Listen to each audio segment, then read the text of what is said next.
G'day, welcome to the Simpsons Index. Just wanted to drop in before the show today to remind you to check out Starring Springfield. This is our podcast where we're reviewing the movies that star the cast of The Simpsons. We've already reviewed such cinematic classics like Godzilla 98 and Maximum Overdrive and Wayne's World 2, but this week we're going to be reviewing something that I think is actually kind of a little underrated, which was Small Soldiers. And yeah, if you want to suggest movies for us to review, check out our Patreon page. Links for all this in the show notes below and more information at the end of the episode. But for now, let's get into the Simpsons Index with our review of Warrin Priests with Phillip Wolf. The Simpsons Index, an online spreadsheet that is also a podcast. This is the podcast. Coming to you from SideQuest Studios, this is The Simpsons Index, episode 289. Hello out there, I'm your host, Elliot J. O'Neill, joined here as always, except when he's not, by BT Calloway. Today it stands for Blessed Thing in light of this holy episode. And also being joined by returning champion, Phillip Wolf. I'm here in an in-person Zoom meeting. Yes. Weird. You know, Zoom recently put in a mandate that, like, all their employees, like, they can't do remote work anymore. That's Zoom are calling people back into the office. That's weird world we live in. Yeah. That would make me laugh until I was sad about it. Yeah, capitalism. The sad hits real fast. Well, you know what a cure for that is? Religion. And thank you for joining us for your religion, which I assume is the Simpsons Index, where we religiously review every episode of The Simpsons. Religiously or fanatically? Well, we're not regular enough to be religious, I suppose. We don't really have a structure. I think you need one of those to be a religion. Other than There's a sort of the holy questionnaire, the commandments that are the questions we ask. You have the assembling. which it feels like it's been a while since we reminded people is a printout of a photo from your phone in a frame. Blessed art thou. Blessed out now. Brought from on high as a joke that we've had for 10 years. So today we're continuing on checking out some two-parter episodes of The Simpsons. We did a Serious Flanders a couple of weeks ago, which, yeah, Phil, we were divided on that one. It's like, that was one where the public perception, they were like, oh, Simpsons is So great good. again. And we were like, yeah. And I remember you telling us your response was kind of, yeah. Which one? When we were at the Bronco? Oh, no. We did it without... We do podcasts without you, sorry. I wasn't there. Wait a second. First of all, I find out that you do some over Zoom, and now I find out you do ones without me. Yep. This is... Yes, you have not been here for Dastardly. all 289, surprisingly. Feel like you would have noticed, but okay. Yeah, Serious Flanders, that was the one where it's like a Simpflex show, have and seen it's that. like Fargo, but it's Flanders. Yeah, it's fucking awful. Yeah. I think we landed on the bronze participant border, but... Like making big swings and the style looks nice, but yeah, ultimately landed on, well, why don't you go listen, dear listener, after you listen to this, dear Yes. listener. Yeah, this is like the second part of that two-part exploration into two-part episodes. And I'm anyway, confused. as we're continuing with this one, and that was like, yeah, a stylistic shift up, but this one's a writer shift up in The Simpsons. Oh. So let's get into it. This was Season 31, Episode 19, Warrin Priests, Part 1. First released in April of 2020, it was directed by Bob Anderson, written by Pete Holmes. Do either of you know Pete Holmes? Is he a porn star? Pardon? Is he a porn star? No, that was a different Holmes, right? Oh, okay. Is he a Who Sherlock? had a giant Peter. Is he a Sherlock? A Sherlock? A Shylock? Wait, is he that actor who constantly looks stoned? No, must be thinking of something else. Who the hell's Pete Holmes? Okay, so Pete Holmes is... I'm thinking of Pete Davidson. Yeah. Oh, yeah, he does look stoned all the time, Yeah. doesn't he? No, Pete Holmes, he's a stand-up comedian.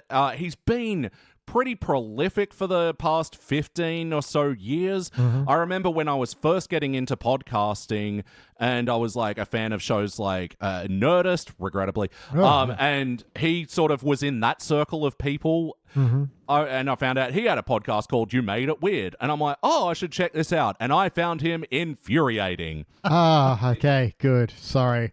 I've got nothing but knives for this episode, and Yeah. I was about to be worried this was someone you liked. No, not in the slightest. Honestly, for this episode, I never used an up and down arrow system, and I started to use recommend it it. today.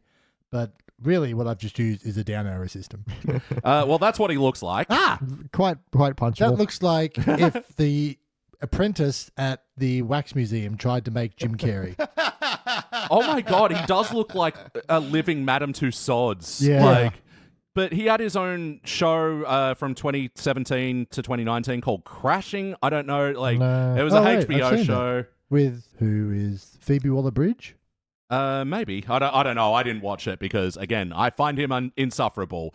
And even though, a lot of comedians I like stick up for him, and I've tried his stand-up, I've tried his podcast, I find him infuriating, especially as a podcaster. The first episode of his I listened to was an interview with Weird Al Yankovic, which I was like, oh my God, my guy. Yeah. And he was just interrupting him constantly and being just such a bad interviewer. And it wasn't like a free-flowing conversation where, natural interruptions happen. No, he was just cutting off. Of course they do, Elliot. I was really setting myself up really for that, wasn't it? Yeah, it was. And I thought, sorry, I really wish I had slightly more brain power today to take advantage of that. But he's also one of those comedian podcasters that laughs at their own jokes quite a lot. Yeah, right. Yeah. So anyway, that's the I hate Pete Holmes rant of this episode. Sometimes you could easily say that funny people aren't necessarily funny writers either. Yeah. Oh, I'm definitely going to say that.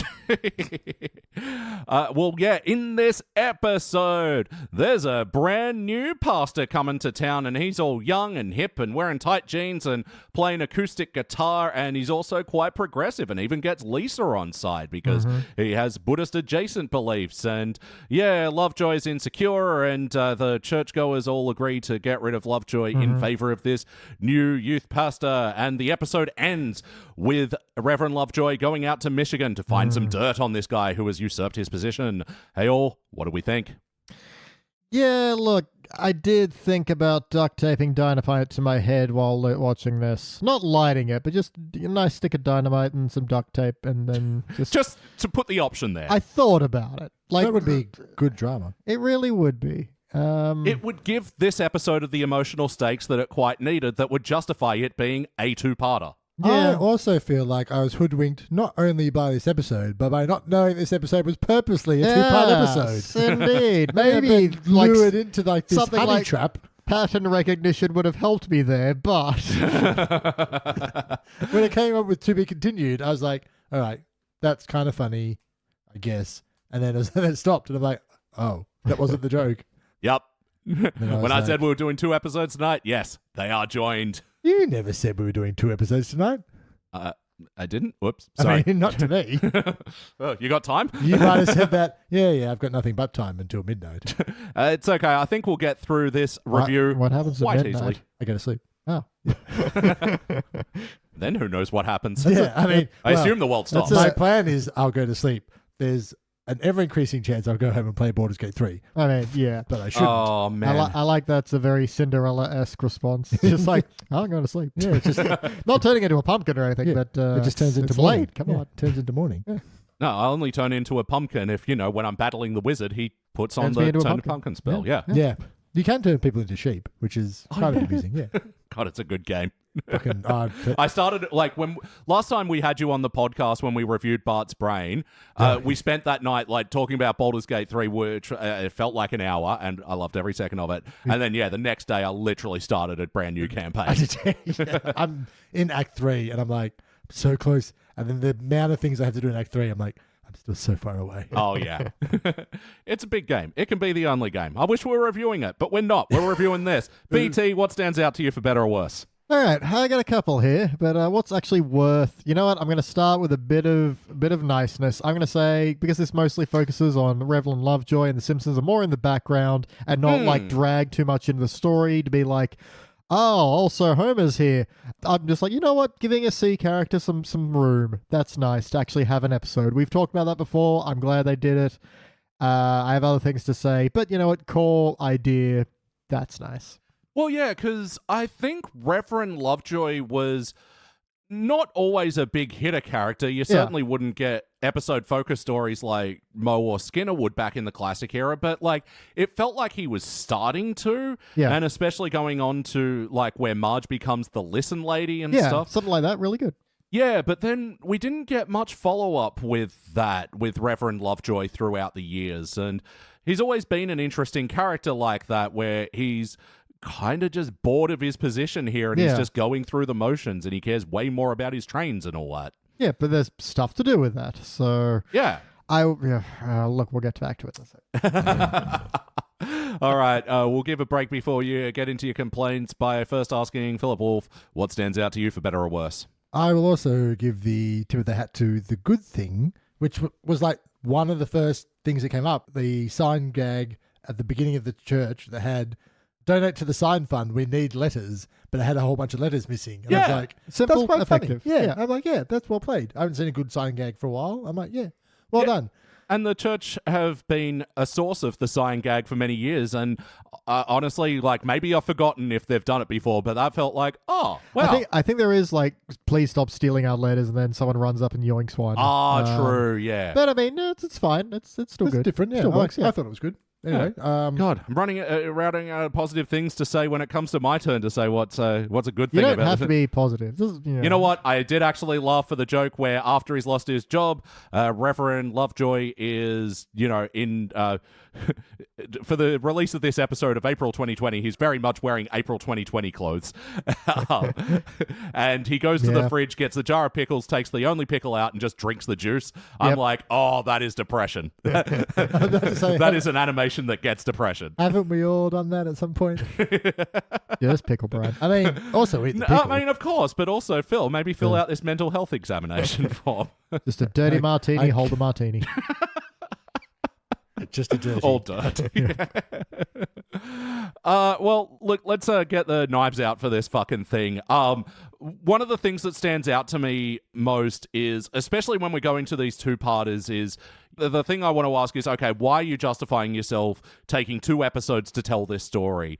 And I gotta say, this felt like it was filling out the runtime with these preachy-ass fucking sermons that were just the exact kind of inane Christian babble that, like, isn't subverted or interesting or anything. It's just getting preached to. Yeah, it was just on the nose, new world Christian preaching, which wasn't very Christian centric, but still talking the same thing. And I kept waiting for the joke or like a funny underhanded way of saying one thing or the other, and it just turned into 4 minutes of him just saying things out loud about not believing in God, but believing in God inside you. You're like, that's not what religion is. It's definitely not what religion is. Yeah, but okay, even if you like that, it's in the wrong spot. Yeah. Like, we go through a whole bunch of Reverend Lovejoy hating this guy for ages and then that part where he actually usurps him happens. Like, guys, you put this earlier.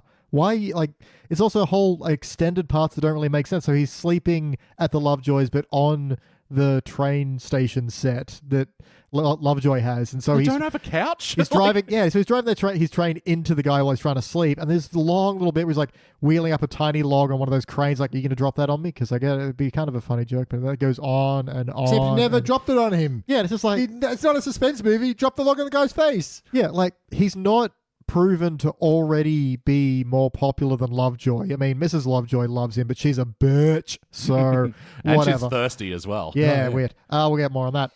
But storytelling-wise, it's not... He just hates him. No reason. He just doesn't like him immediately. He's just immediately threatened. And then you have to wait so long for him to actually get usurped, and then after all that, they replace him. It's like, this is clearly put in the wrong order. Well, and also, like, the Brody dude, the new preacher, is like, I don't know where the origin of the term Peggy Sue comes from, but this guy... You mean Mary Sue? Mary Sue? The self-insert character? No, I don't know. What's the one where it's the trope where everyone loves you just because you're you? Mary Sue. Is it Mary Sue? Mary Sue. Yeah. I know where it comes from. Star Trek fandom.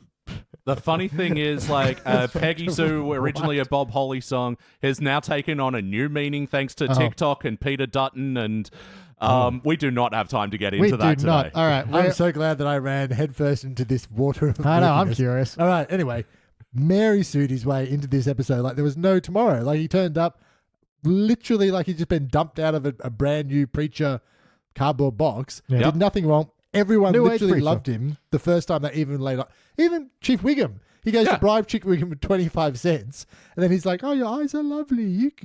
Hold my gun. I did like the line, do you want to hold my gun? Yeah, I got to admit, I did pop for that. But yeah, also, to your point, Phil, you got to remember this whole time now. And like, I'm glad I went in with the context.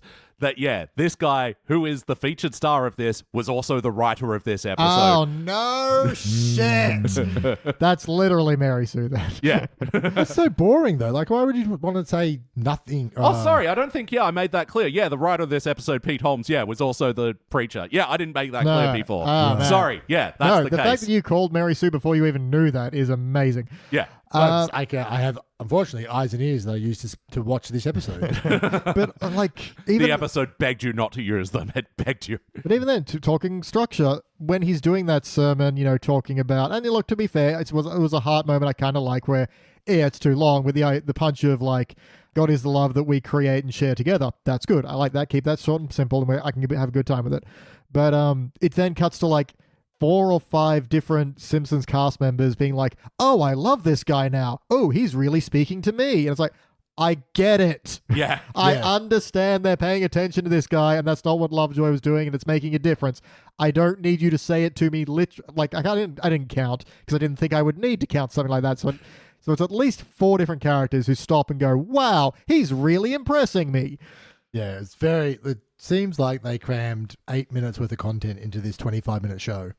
Yeah, so that's going to be my overarching point. Without having seen part 2 yet, there is no way this needed to be a 2-parter. Yeah. And can I just say, as a point of professionalism, for a guy that makes teasers for the beginning and ends of episodes, the teaser for the second episode of this was the most boring shit in this episode that was full of boring shit. Which I assumed was the joke, but I don't think it wasn't bad enough to be a joke. Yeah. It was probably going to be from the episode. Yeah, that's what I thought. I was like, I have no need to watch this second ep. And I didn't think I was going to, but now... Sorry. Elliot, you forced my hand. Well, we'll get to it when we do, but first we must ask the holy questions, and we move on to the 4th one. The wackiness. Was this a particularly wacky episode of The Simpsons? Yeah. There's a guy at the beginning who's just like, I can't remember what's happening, but everyone's at church board, and one guy just goes, I'm not even alive, and vanishes. Yep. I was like, oh, okie doke. Millhouse gets hoisted up onto the flagpole in like the first 5 minutes, and then we see him only again in the last 12 seconds. Yeah, it was... I don't know if it was a good joke or not, but there were like... I wasn't saying it was a joke. I was just saying it was wacky. It happened. Yeah, because it was like Reverend Lovejoy finds out a thing that could potentially sink the new pastor and goes, to be continued. And then Custom Mill asks, I thought the next part was going to be a finishing of my story. And then it goes, no, it isn't. Yeah. It's certainly a what swing. What an amazing use of a callback for not calling back to a joke. Yeah. That's the best callbacks. All the saints on the stained glass window get bored and leave. They also come back during Bodhi really as well. made me throw up when they came back. Yeah. Like, because again, it's just reinforcing over and over. Everyone likes this guy. And I'm like, I know. Yeah, it was very poorly done. In an animation moment that I didn't mind, but also it was like the fucking 5th sermon of this episode where they're all out at breakfast or whatever, and he's talking about the idea that heaven's, like Earth is like the old Chinese proverb where people have enough food to eat but too big a chopsticks to feed themselves. And so everyone else feed each other, yeah. Yeah, and that's what heaven's like. And so that was a decent animation moment. Yeah. And you're sitting there going, just eat with your hands. But then why wouldn't you, for the sake of the story, have everyone go, oh, well, maybe I should start listening to more Chinese proverbs and less boring church sermons. If that's how you make your point about Christianity, is by using Chinese proverbs, surely you're pulling from the wrong quiver. Is that a saying? It sounds pretty good. Yeah, I like it. Just say 2 numbers and pretend you got it from the Bible, and people will sign up to your newsletter. That's what Luke 17:17 says. Oh, definitely. Yeah. The quiver section. Also, bingo. Speaking of bingo, hell yeah. Look, it should have worked better that, Lovejoy wears out his voice calling bingo, but it goes on for so long, and that's why he can't do the next sermon, which is why, Brody takes over. Bodhi, whatever, I don't fucking care. He's named after the Bodhi tree because he's New Age Christian. Yes, his parents did, whatever. I'm not dissecting that one. I did like that Grandpa's sitting there with a calendar being like, I'm not getting anything tonight. I'm like, okay, that's a fun, wacky visual. That was all right. But it was surrounded by so much vacuum of suck. Yeah, because he goes to land. You got to be, and Bodhi's all like, I could help you call bingo if you like. It's like, you're not ready for this. Like, actually, I was voted most loudest guy at the priest school, whatever. And he's like, no, you're not ready for this at all. You need a strong voice. Goes back and forth like 5 times. He's like, I get it. Yeah. But also, like, it's not entertaining. There's no jokes in there. You're just watching Lovejoy not squeaking out words. Surely the better is to have him call a number and have the old people not hear it, and so he says it louder, and so they don't hear it, and then they're louder, which isn't great, but it's better than what we get where someone hears he says Balthazar or something, and someone's like, do you say Galthazar? Oh, I got Gingo, and then a guy called Gingo walks in and picks up Agnes, and you're like, oh my God. What are you Really doing? skirting the edges there. Yeah. And so, yeah, when Lovejoy is losing his voice here, this is also coming into where I think a tipping point for Harry Shearer and his vocal delivery is starting to turn bad, because he starts coughing in these moments and he starts getting an uncontrollable cough, but he's just doing it like he has never heard a cough before. And that was my note here. Rex Banner. Well, you all know what coughing sounds like. And he's just like squeaking his way through this thing. And it's painful to listen to because it's so inauthentic. And like he hadn't heard a cough. Like he's a voice actor. He's coughed. I mean, can you prove it? Spinal Tap, deleted scenes, the coughing song. Has he been on Hot Ones? Because a lot of coughing on that. Oh, Harry Shearer's too old for that show. He may Kill die. him. Yeah. I think that every time I watch it. Oh, still, I'm surprised Conan O'Brien didn't die after his appearance on that I one. haven't seen Conan's one. His nipples should have melted off, but we'll get to Specifically that. his nipples. Interesting. They're So, made of wax. He's a wax nipple man. speaking of wax, when we're talking about the wackiness, we also like to talk about animation. What is this, Segway Hour? Good Lord. Also sponsored by Segway Hour. Your Segways in an hour. Oh, you're Segway free. Your Segway's delivered on Segway. The Segway Segway. It's like a toe Segway. Yeah, it's a Segway. So there's an animation moment where Lisa comes up to Bodhi and asks to join in a meditation. Yeah. And there's this big extended animation sequence set to In a Sentimental Mood by Duke Ellington and John Coltrane. Okay. Well, at least that's a somewhat decent throwback to that jazz conversation earlier. Yeah, exactly. That I also have problems with. We'll get back to that. Yeah.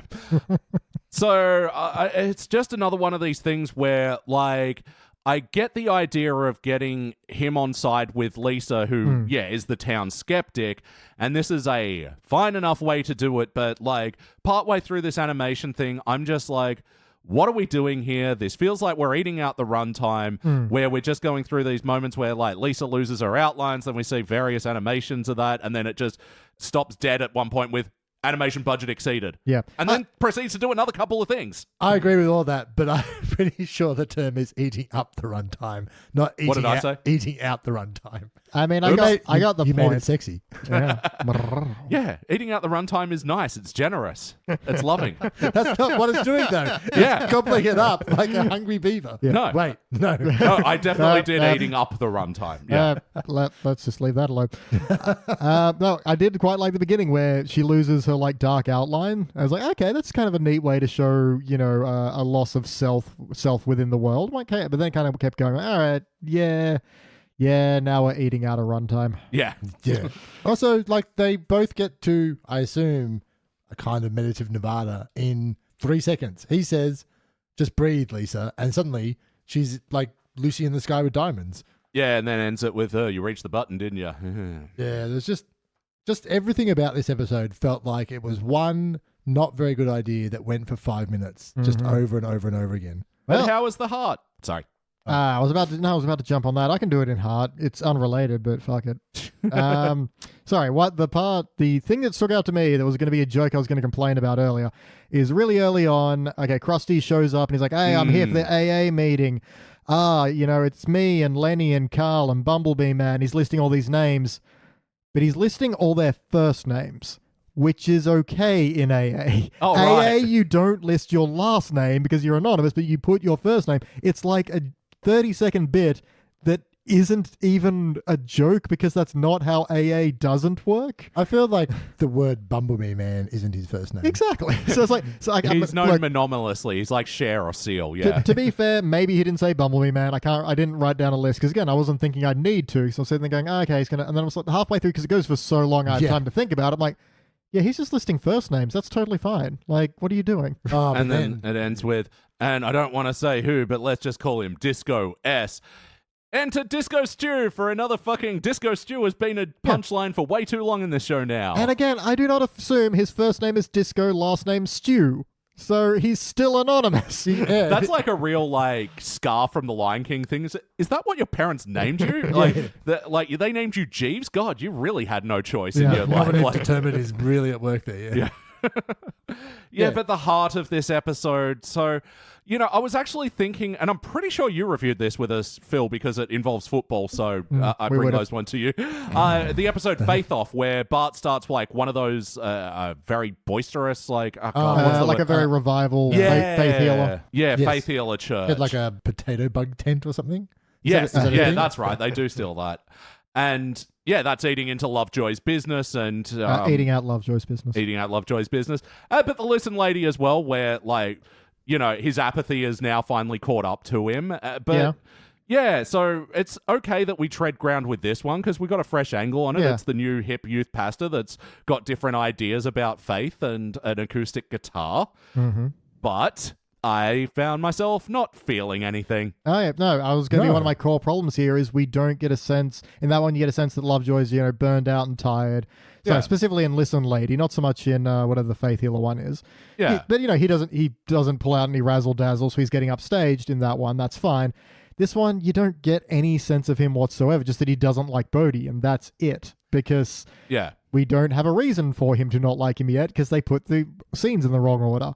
There's no emotional arc for him. He's just like, no, I mean, fine, he gets fired and then wants revenge. By the end, he has an emotion. He has a point, a purpose, a motive. But for the most part, it's just like, oh, I'm bad at my job. Mm-hmm. Like, yep. Yeah. Like you could have had a whole thing where like he has a time to explore his own life because now he's not beholden to the church and whatever slavish hours he has to keep to do that. And then he has time to go to a model train convention and take his hobbies of wearing women's underwear to the streets or something. Like you could really do a lot of things with the other things that we don't know anything about Lovejoy in. Yeah, other than trains. Or even just the idea that, even if you caring for a long time is going to wear you down. Like, and to the point where you just go through the motions because it's easier. So, if there's someone who's like 20, 30 years younger than you who on just the scene. has more energy and is new, and sometimes you can be beaten just by what's new because, A, it's different. And also, and I'm pretty sure that I'm not asking the right crowd here, but are there ranks in the church? Like, could you be a youth pastor and then be immediately bumped to head pastor? I don't know how promotion works. There's definitely like a rank and file to it. I don't know who would have authority to do that. Yeah, like surely you get like a papergram or something that tells you, congratulations, you've reached level 2. We have seen the church council before where it's like Agnes, Mel, sometimes Marge is in it, and Flanders. And so in this one, they enact Lovejoy getting the boot, which has been threatened before, like when we saw the parson come into town and all that shit. So I'll give it that. At least they have a scene with the council and you get the idea, okay, these are the people who make decisions on behalf of the church. Fine, that's all right. I didn't get that at all. I was why are they getting fired by the citizens? It also had the problem of like Lovejoy having, correct me if I'm wrong, does Lovejoy often have the big cross directly on his shirt? No. That was my thing, because the second it's like Homer's watch, the second that scene started and he's got a big cross on, I'm like, he didn't normally wear that. That's going to be a joke. And then they do the whole hand over your cross thing and the other one too. Which the ankle cross. It could have just been, Honestly, inside his shirt, like most people's crosses are. 1991. Like if Beverly Hills Cop had just come out, that would have been a moderately funny reference. But I had that Jesus moment Christ. as well where there's the moment where Lovejoy's giving the sermon after the bingo and he's coughing all the way through it, and like the Bodhi's like, "Oh, I'll take over. Hey, Reverend, give me one cough if that's okay." And he coughs twice. And he goes, "I'll just assume that's yes." We and didn't it's talk like, about 2 coughs. Yeah. Yeah, and it's just like Futurama did it, South Park did it. It was a fucking done job. Everyone has done it. Yeah, so there's so little hard to talk about, so we're going to move on. Did it feel like an episode of The Simpsons? I mean, recent Simpsons, yes, because I was not entertained, nor was I delighted. Yeah, what season are we in? I forgot. 31. So this is the Highway to Well season. Goddamn, Highway to Well is so much better. Yeah, it's amazing because I thought that was the name of like you'd christen the entire season as Jesus. As it's getting adjacent. better. Yeah. Highway to Well is furthest into the run cubic zirconia. Yeah, the best Like, episode. not unanimous. Is that but the dueling pot shops? Yeah. Yes. Yeah, so that one is the highest ranked episode since season 12 for us, I think.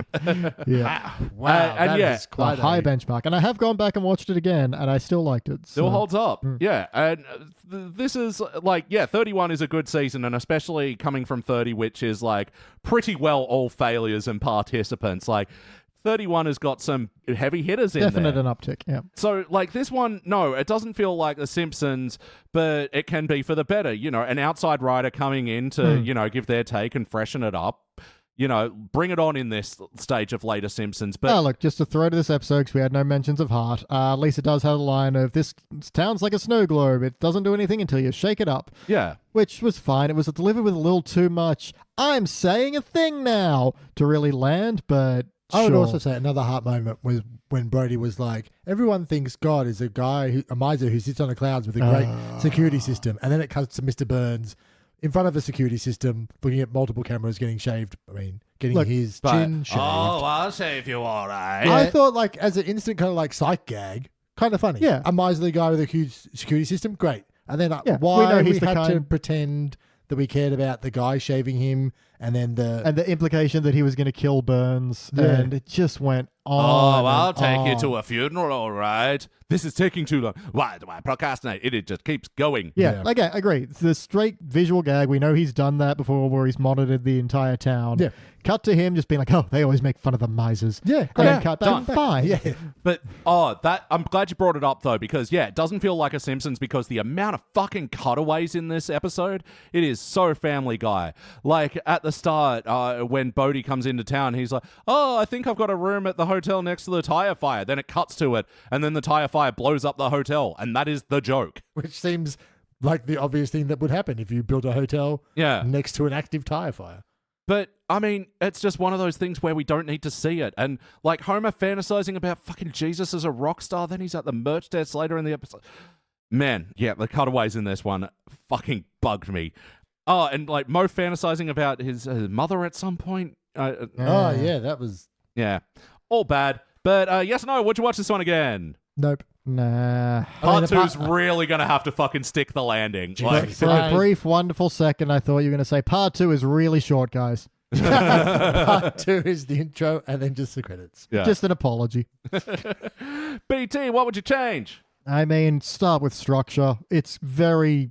Look, it's amateurish. We'll put it that way. Like, scenes are clearly in the wrong place. Jokes go on for way too long as well. Have someone file down the stuff that sucks and just put this in the correct order of... Because it's a very standard plot. That's the other problem. It's like, it's not a whole lot to... New person comes in, usurps the status quo. Person in the status quo wants revenge, but then learns a lesson. Oh, well, really, what people wanted is something new, blah, blah, blah. It's so paint by numbers, and yet they fucked it up. Yeah. You don't... That's not how you paint. Phil, how would you improve the painting on this one? I would take the painter and either give him 3 editors to look at his stuff before you turn it into a TV show and correct it before it leaves the page. Yeah. Or just march him out the room. Yep. Sorry, the other thing is, do not make this a 2-parter. I cannot imagine there's going to be enough story in part 2 to warrant it, No, and considering how padded this is. Yeah. Was there a lot of 2-part shows that this was riding on the tails of for some reason in season 31? But it is a more recent thing for Simpsons to do. Like, at this point, this is their 3rd 2-parter. They had Who Shot Mr. Burns, obviously, and then they had one called The Great Fatsby, where Mr. Burns gets into hip-hop or some shit. Anyway, no surprise we didn't give that a positive. I'm laughing because that just seems absurd. No, I mean, it's taking off the fucking...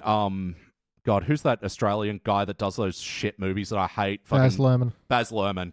Fuck, I hate. It's taking off his Great Gatsby, but like with a hip hop star. Anyway, it's shit. Yeah, it doesn't sound like they're really starting with gold there. No, but like with Serious Flanders, we didn't love it, but at least it was like an interesting experiment, and I think did justify the need for it being a 2-parter. Like I even said in my review of that, it should have been a 3-parter actually. Like, I know that would have tested your patience. I would lose it. But yeah, this one definitely not making that argument. This needs to be a 1-parter at most. And like, I agree with you about the structure, BT. And like, there just seems to be a lot of obvious changes, like with the bingo thing, like where Reverend Lovejoy just starts randomly coughing. why wasn't it like he was calling the bingo numbers, but he was just calling the numbers, whereas Bodhi was like doing the improv and doing extra flavor, B88. Yeah, the thing that he's meant to be good at. Or whatever they Because say. that would make him annoying as a character to the main protagonist, and so you can't have that because he's pegging, suing him right around. We're so far away. But that's the thing, to those sort of things to make him really endearing, whereas Reverend Lovejoy is one of his biggest sins, pardon the pun, is that he's very dry with the way he delivers. He just reads the text as is, whereas, this Bodhi character, he's interpreting it, he's having fun with it, he's engaging, and he's, like, making it personable and, like, getting to know his parishioners and all that sort of stuff. And, like, using bingo as the way, like, you improvise with the numbers and make jokes with it, and then relate it to the people in the room, like, that sells the image, and I feel like it's a smaller example of what he's doing in general. It's just, bringing some more energy because he's not exhausted by it all. Yeah, and it, like, a bit more of this, like, personable touch would cut down on the preachy rants that he just goes on with this episode. Do we want to take bets on what the dirt's going to be? The dirt? Because, we know Lovejoy finds out dirt on this guy. Something about an Easter party or something? I reckon it's a red herring, and if you find, like, it'll be, I had to take the dive because there was some people that really needed some help, but they couldn't get it, so I had to take the blame for it, and these guys all went to heaven, and so I'm the bad guy. Yep. I guarantee it's that. It's not him accidentally running a child porn ring or something. Yeah. Oh my God. So it's like, taking the Mary Sue to that level is just like, he's like then Jesusing himself. He made the ultimate sacrifice. Yeah, the reason he got in trouble is because he was saving somebody else from a worse fate. I hate that you're probably right. Whatever it is, I hope, the way I would write it is, whatever it is, the town hears about it, everyone's shocked for a while, but they, Lovejoy is then like, hold on, aren't we all about forgiveness in this religion? And then kind of brings it back because that's their core tenet. And then it's about something to do with that. That would at least tie it together. And then why does Brody leave Springfield? Bodhi. Oh. No, I think you're wrong. Brody. Okay, so obviously it's going to be like the end of Point Break, where Brody is running away and Reverend Lovejoy has the shot but decides not to take it, so he shoots up in the air instead. And then he meets him at a beach, and when that big swell is coming, and he lets him go out and surf his last one. That's going to be the end. So what I'm hearing is Point Break. He sees a sign in a cloud that tells him that there's another town slightly further away that needs even Shelbyville. Maybe Kelbyville Ogdenville. Needs Jesus a little bit more, and he runs and jumps on the back of a hobo-filled train. Mr. Bergstrom's them out. Bag of answers them maybe out. Yeah. And then rides off into the sunset with the puff of smoke out of the train turning into either halos or little crosses. Just little crosses coming out. And then finally a bigger facade of his face that winks at Lisa as it goes off into the sunset. Yeah, true. And then a comment from Homer going... That's the thing I didn't take into consideration is the Mary Sue factor. And then Homer being like, whoever that guy was, he was the best guy ever. I can't wait to get him back for a 3-part in next season. I should listen to his podcast and buy his merch. Can you DDoS attack a podcast? I don't know what that is. Good. Never mind. Forget I asked. I've got some Googling to do. Bye.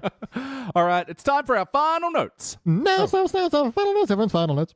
Phil, any final notes? No, I'd just say make your entertaining show entertaining. Make it, put the comedy back in. Yeah. Get your story, as Beach says, right or at least coherent.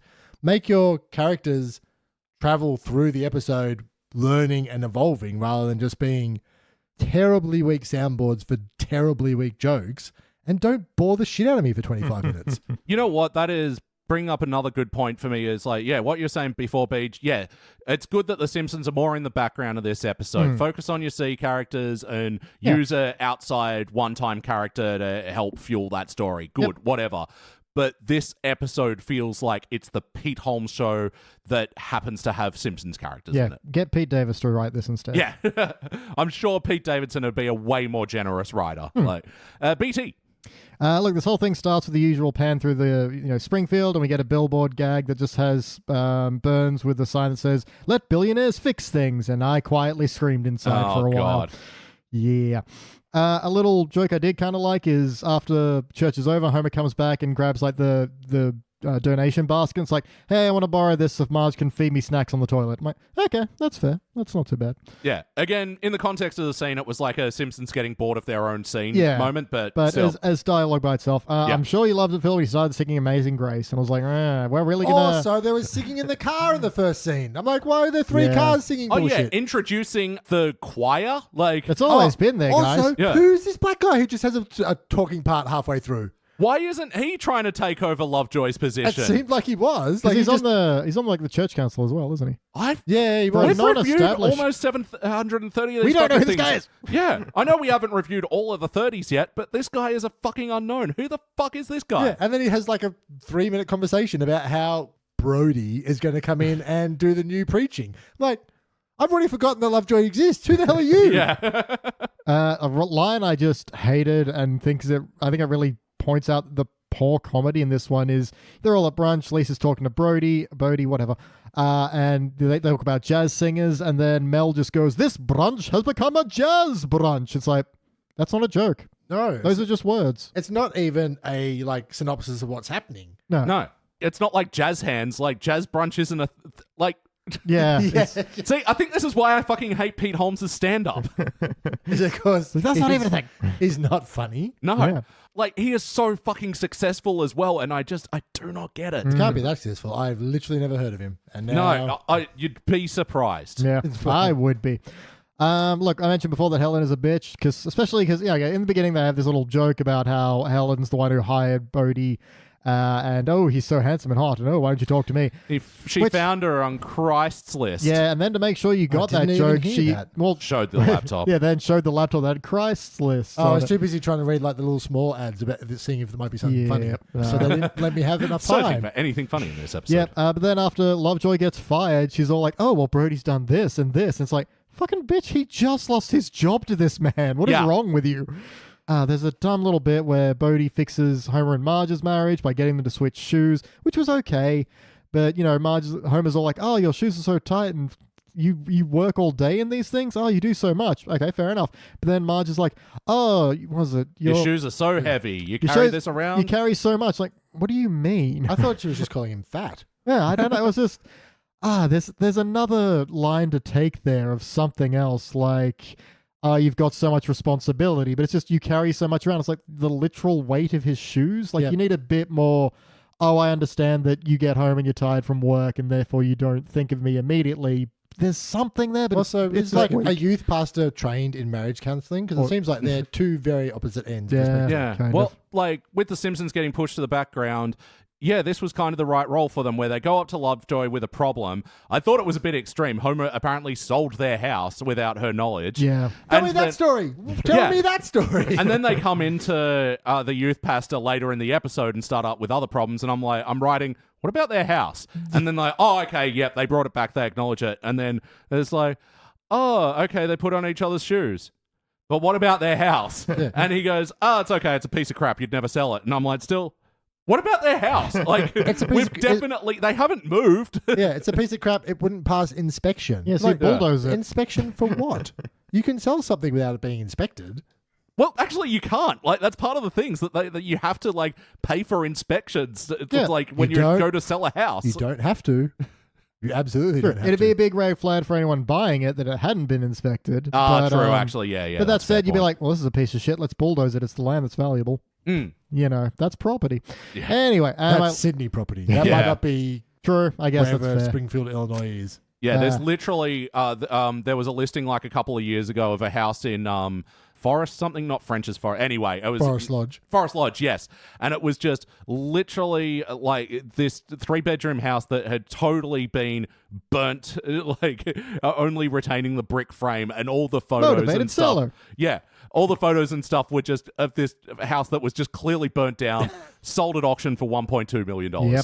Yep. And my last note is, okay, so Mo does this weird little sermon for Lenny and Carl and some other guy, but then he ends it with something, I don't know how Judaism came into it, but he goes, is it Chanukah? Is it Hanukkah? No one knows. Oh, that was Snake. That was Snake. I was like, whatever, I can't fucking keep it. Snake turns up randomly to Bodie and like starts talking about that, and like Lisa's like, go home. And but it's just like, but it's also like, I know it's written with a C, No one pronounces it Chanukah. No. Like, what do you mean? Oh, is it Chanukah or is it Hanukkah? It's Hanukkah. What are you talking about? That's not a joke. No, and like that's the other thing I forgot to mention, that Pete Holmes grew up very Christian, but has since oh my god, this makes me want to punch him. He now jokingly refers to himself as Christ-leaning or a Horathiist. What the fuck does that mean? I hate this guy so much. Is But, that like, half atheist, half hooray? heretic? I don't know. But like he also grew up wanting to be a youth pastor, and like it plays into his comedy a lot. This is and just him giving himself a wank in the sound booth, isn't it? pretty much. But yeah, and he starts out the episode with a couple of Jewish jokes where old Jewish man goes, "Oh, when does Joan Rivers get here?" And Agnes is like, "She doesn't." And we You're at the read wrong- from yeah. you're at the wrong church. And he goes, "New Testament, when did they write that?" It's just like, There was jeez. a couple of Jewish jokes in this one. Yeah, It was like, I thought that was weird. bad ones too. Yeah, make it like if you're gonna be offensive, be funny. Yeah. There's an extended bit with Mo like trying to cancel his own hit on himself from the mob, and he's getting in an argument with Louis, and then the app's not again, working. Reasonable joke, just too long. Like, Yeah. keep it quick and be like, you got to cancel through the app. I'm like, oh, fine. Because, you know, Could just everything be- has an app, sure. Can I cancel the hit on myself? And the guy's like, fine. That's the joke. He caught a hit on himself. Not that apps don't work sometimes. But we had to fill out 2 20-minute run times in this one. I This just found next the other episode's joke gonna suck because balls.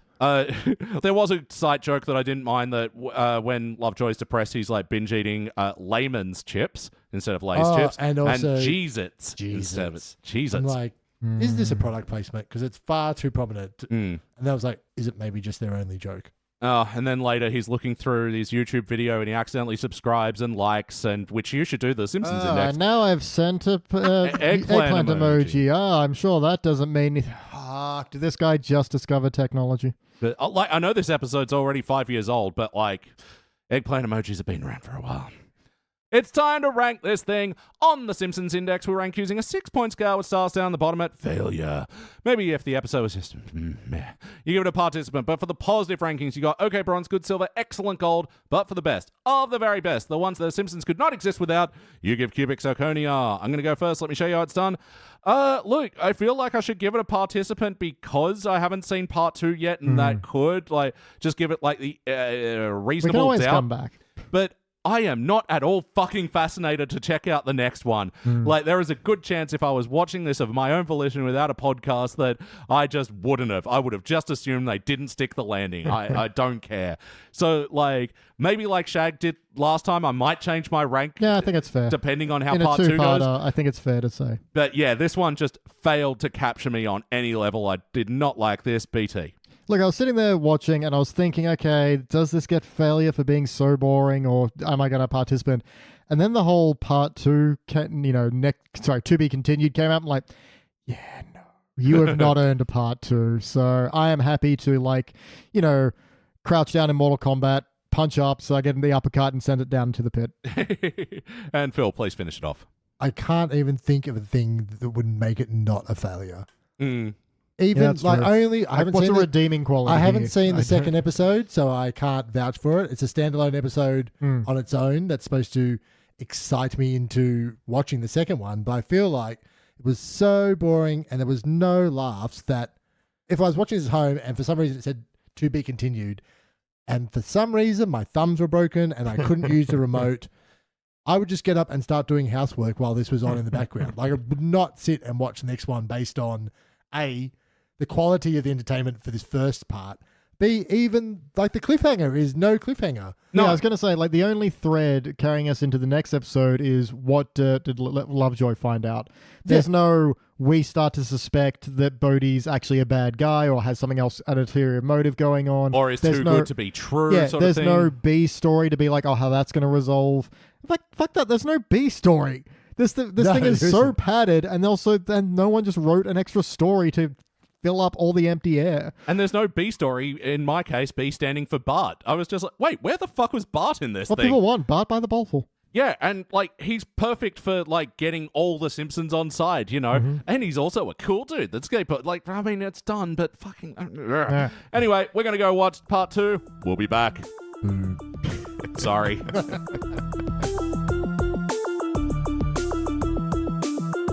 And we are back, and I don't know about you guys, but I'm certainly turned around. I'm jived Wow. to the max. Who would have thought? I did a full 360. Yes, I've ended up exactly where I was the last Not only time. is this a cubic, I think I'm going to become a priest. I'm going to become a priest and, what is it And when you a go rabbi. to church? Yes. And then I'm going to walk into a bar. This was Season 31, Episode 20, Warrin Priests Part 2. First released in May of 2020. It was directed by Matthew Nastuk. Like the last episode, also written by Pete Holmes. In this episode, it turns out he burned a Bible to prove a point in the last place, and Springfield overreacted as they do, and he leaves town. Hey, y'all, what'd you think? So it's a failure, obviously. Obviously. What Like, I'm genuinely wondering, do we have a new Lord of the Pit? Is this actually the worst episode of The Simpsons ever made? You know what? Gaga is a bit of a lightning rod, and I think it's a lot to do with its like notoriety of its guest star, you know. But like, I do think there are worse episodes than it. Yeah, but this is one of them. This one is just so self-serving and so smug. And again, there are scenes in the wrong fucking order. Mm-hmm. And it didn't justify its runtime. Oh God, no! Okay, this is the first time. It's full 17 minutes. No, how many have we done now? How many episodes are we on? Grand total of Must be at reviewed. least- Got a at least 760, 12. 780. What are we on here? I will get. I don't need it all. Point is, we have done 730 as of the last episode. This will be our 731st episode. right review. in all Jesus those, Christ. I know, right? I haven't, because I write little pictographs to help me out when I'm going through reviews. This is my first new one in a long time, which was just a skull, where we have the full intro and then a long couch gag. And I'm like, ooh, you're padding. And then we get into it previously on The Simpsons, like, oh, you're padding. And then there's an extended bit after that, watching two silhouette priests fight. And it's like, oh yeah. Yeah. There's like 5 minutes of not the Simpsons episode to pad out the Simpsons episode. Yeah, and things that stand out to me about this intro as well. They repeat the fucking jazz brunch gag. Yeah. oh, fucking That was actually Like the it was funniest the- part. like they were real proud of that. Oh, like, don't It's get me Jazz wrong. Brunch a thing. I'm going to Google this. Look, if I'm wrong, I'm happy to say so. It wasn't funny the first time, but the arrogance to include it in the previously on the second time does make it funny, but just at the wild dick swing of it all. Yeah, it's like swinging for the fences on something where someone went, "What's the funniest part of this episode?" And surely more than one person went, "It's Jazz Brunch." Oh, yeah, it's got to be Jazz Brunch. We all died when it went out in the table read, Like, you know? I had to scroll down on Google like 5 or 6 spots to find a Pinterest that has 13 Jazz Brunch ideas. Oh. So maybe a Jazz Brunch is a thing. It's still not a joke. What are the ideas? I don't know. I don't want to click on Pinterest. No. No, like, it never lets you look at the pictures. That's like one of those sites that doesn't let you lurk. It makes you sign up from the outset. it's what pisses me off. It's like Well, I've someone never signed stole up. someone else's stuff, and Yeah. now you can't look at it without signing up. Yeah. It's just brunch. Yeah. There's nothing jazz about this. Do you What- play I don't. jazz? I don't know. Do you invite DJ Jazzy Jeff? I don't. It's like, even if it's a thing, it's still not a joke. Do you all turn up in Honda Jazzes? It's an old Jazz Brunch. I'm really struggling for other jazz related things. It's run by Hugh Jazz. Yeah, Yeah, the couch it's a sorry. brunch where there's also live jazz music, which is Sure. what I like. It's still not a joke because they're literally playing jazz. And fuck it, I'm not even. It's like what you'd expect at a brunch if there was a live band, jazz. Yeah, It exists it's in the background. equivalent of being like, we went from a brunch with no music to a brunch with music. Like, yeah, you sure did, Yeah. and you're real proud of that line, huh? Oh man, I think it is a contender for the pit because I don't think anything has fired us up like this. Like, because Yeah. a lot of the bad episodes, especially from the 30s, are like, we're just going through I the mean- motions, aren't we? This is like, oh my god, I'm This is the feeling. thing, it had to be 2 parts because God only knows how you would have condensed this boring of a story into one. yeah. Especially the second half was literally 2 minutes worth of actual story. Yeah. If that. He finds out after a very long segue where they make fun of very long segues Oh my god. that he burnt a Bible. Then he comes back. Yeah. Lovejoy says he burnt a Bible. The town turns on him. The end. Yeah. And the arrogance of that joke in that this episode is relishing in wasting your time. Where Lovejoy finds the priest who can give him the information on what is the story behind this thing I found in episode 1. And he's like, okay, well, sit back and prepare for me to tell you a long, boring story that could have been taken place in 5 minutes. This is a short story, but I'm going to milk it. And we all looked at each other. Oh, did we ever? Look, sorry, I normally throw to you guys first, but because we were talking about the intro before, I want to say what stands out to me, for better or worse, is the choice of the couch gag, where they do this extended Succession parody. And look, it's been a while since the 20s where it did seem like they were doing like these couch gags for YouTube clicks, where they do like extended stylistic or specific parodies of various things. And they're indulging in this again to do this Succession thing because, it's 2020. Succession's a big show. It doesn't have anything to do with the fucking episode, but what the fuck ever.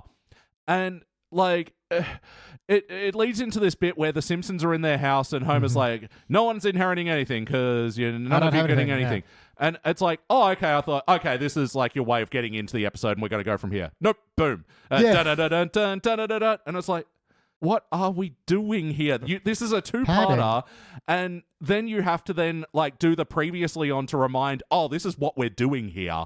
It is functionally so bad. Like, because they even start out the intro with like Frink going by with a sign saying, I hope you watched part 1. Yeah. So I thought, oh, okay, you're probably going to launch quickly into part 2 and not waste time recapping. Say, if you didn't know this was a part 2, you'd be like, oh, okay, we didn't. Oh. Yeah. Seems like a Hail Mary of just like, oh, we really hope you watched part 1 because we need the viewings.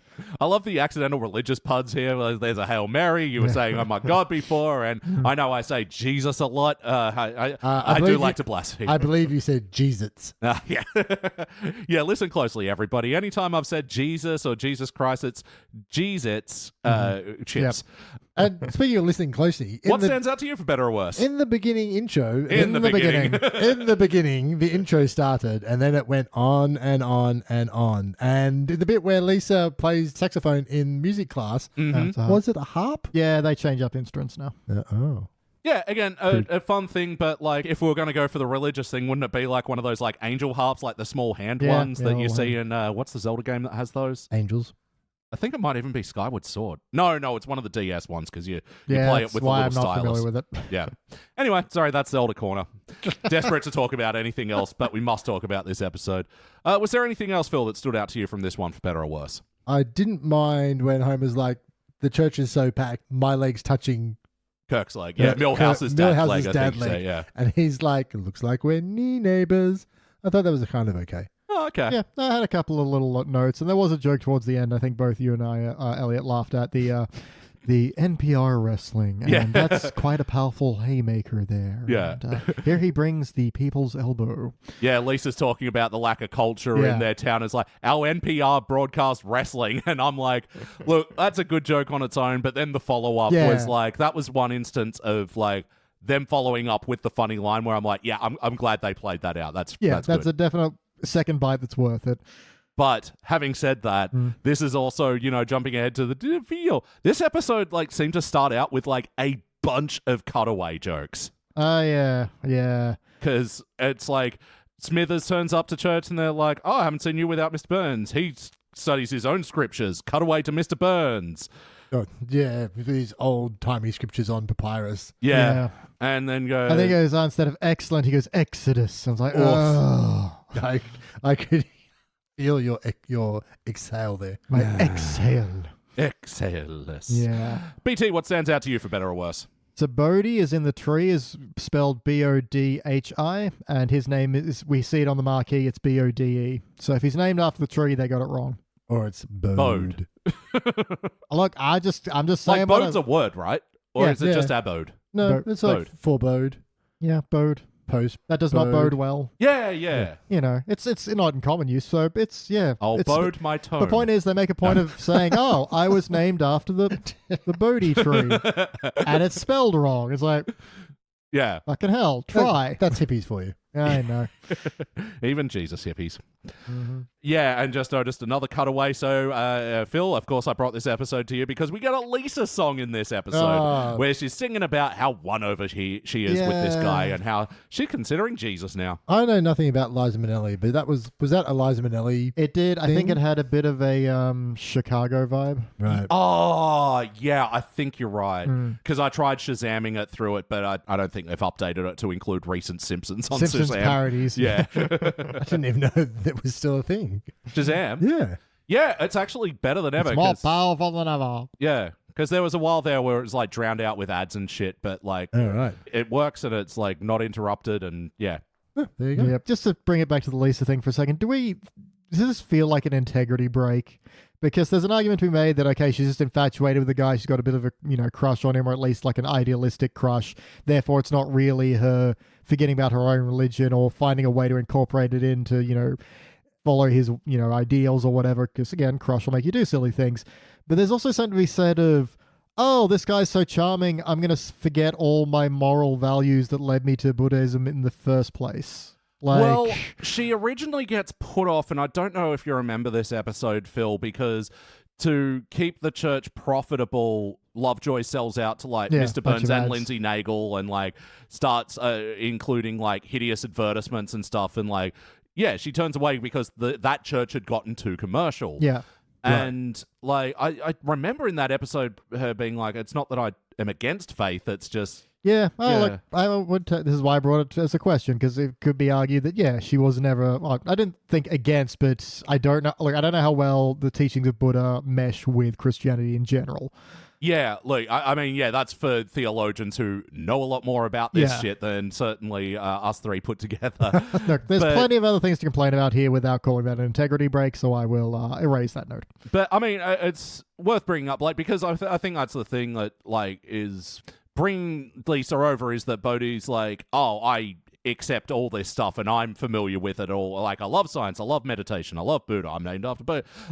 He is showing that you don't have to be one thing, whereas the Flanders, who in this episode is so strictly, this is the way it is and this is the way it should be. Which should be an interesting kind of thing, but good lord, that... Okay, so Flanders is the one, the stick in the mud, everyone's loving the new church, and then Flanders is like, doesn't anyone miss the way this used to be? And then Bodhi's all like, but just they, say in the scripture. The cricket's time to throw away. Oh, yeah, Flanders is like, who's with me? And then... literal crickets. Oh, very good. Yeah. Thank you. But then, Flanders going, at least the crickets agree with me. The cuts to the crickets who subtitled, no, we don't. Yeah, and then Bodhi goes on about, it's about acceptance, interpretation, yada, yada, blah, blah, blah. And then Flanders is like, how dare you? And then, Bodhi's like, well, maybe you need to read your Bible. But then they have this, extended duel where they quote Bible verses back and forth to each other, which starts as one leading off the other, but eventually it's just quotes. Yeah, and they're doing it in this Ennio Morricone style soundtrack. It's very Wild West Showdown. Good, bad, the ugly kind of parody. Yeah, kind of thing. But the problem I have with it is Bodhi's point was not you can't recite as well as I can. He even says a parrot can recite scripture. It doesn't mean it understands it. Oh, and then and then Flanders goes he goes rat, rat, and flaps around. Yeah. But his point is, it's about interpretation, not about recitation. So why do then they recite passages at each other? And it does this for about a full minute and a half. Yeah. Because it was in the preview. Yeah, and also a bit, I think, Phil, we wrote the same note at the same time. There's a bit where Flanders faints on a couch, and then there's a time fade in the background of the sun going down. Yeah. And then Rod or Todd throws holy water on him and wakes him up, and he goes back to preaching. And Bodhi's still there. Yeah. It's it implied by that visual shift of the sun that hours had passed. Yeah, I thought the joke was going to be he left. But yeah, he gets up, starts quoting, and he's gone. That's exactly what the setup for the joke was. Yeah, but he's still there, and then he delivers the death blow, and it's So we do the same thing again, and Flanders faints again. It's what would... Speaking of Flanders, though, I found the other cutaway that happened early in the episode is Flanders is I'm the guy who brings extra Bibles to put into hotel rooms. Yeah. Then it cuts away to exactly that.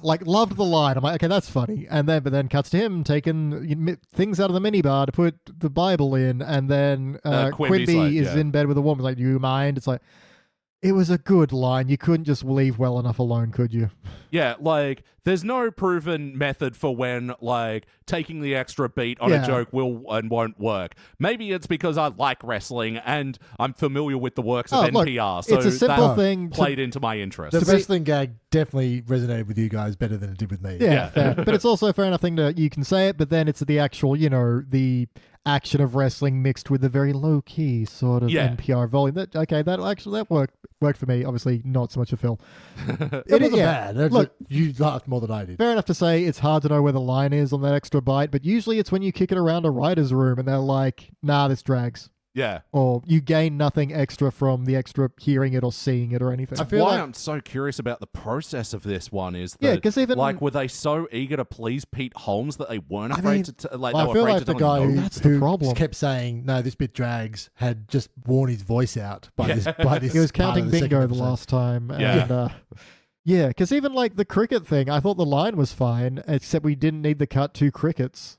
No, absolutely not. And look, I know this episode came out in May of 2020, but like the way these things are produced and worked, like this would have been well completed before COVID times. They didn't need to fucking fill out an episode that was only one episode into two to give them less work to do while they're working remotely. Yeah, this episode would have been effectively done by the time we were locked down. Yeah, that's something I'm really curious about. Like, I could forgive stupid writer Idiot Face if it wasn't his intention to have this be a two-parter, and for some reason, the Simpsons production were like, can you stretch it out? We actually need an extra one.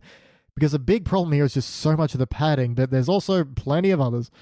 Let's get into them. How was the wackiness in this one? I did not write any notes of whack. Let me have a look. I don't know, the wackiness of the Lisa fantasy song, but I don't know, any of that animation didn't stand out to me. I don't know, someone throws a grilled cheese to a dog at some, I don't know. There's a weird bit in the lyrics of that song that I was definitely paying attention to. Whereas like at the end, where it goes like, I've got Buddha, science, and Jesus. That makes three. I'm like, that makes three what? Yeah. That makes three things that don't connect?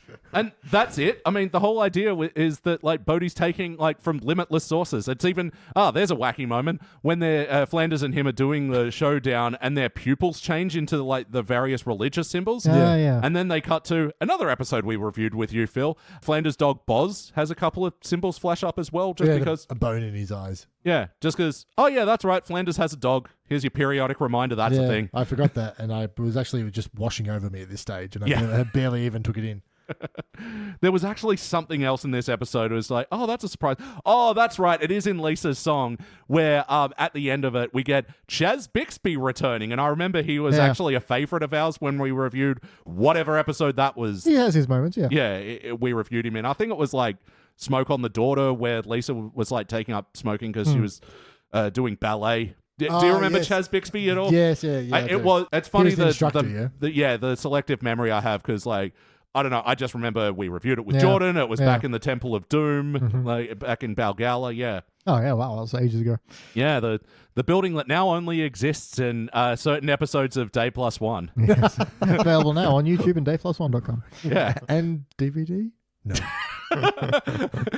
People have been waiting 9 years for that DVD special edition that we promised. Right. Director's commentary is just going, yep, and this happened. Yeah. And this happened. And did we finish this? Let's get out of here. Any other wacky moments, cartoony things that stood out to y'all?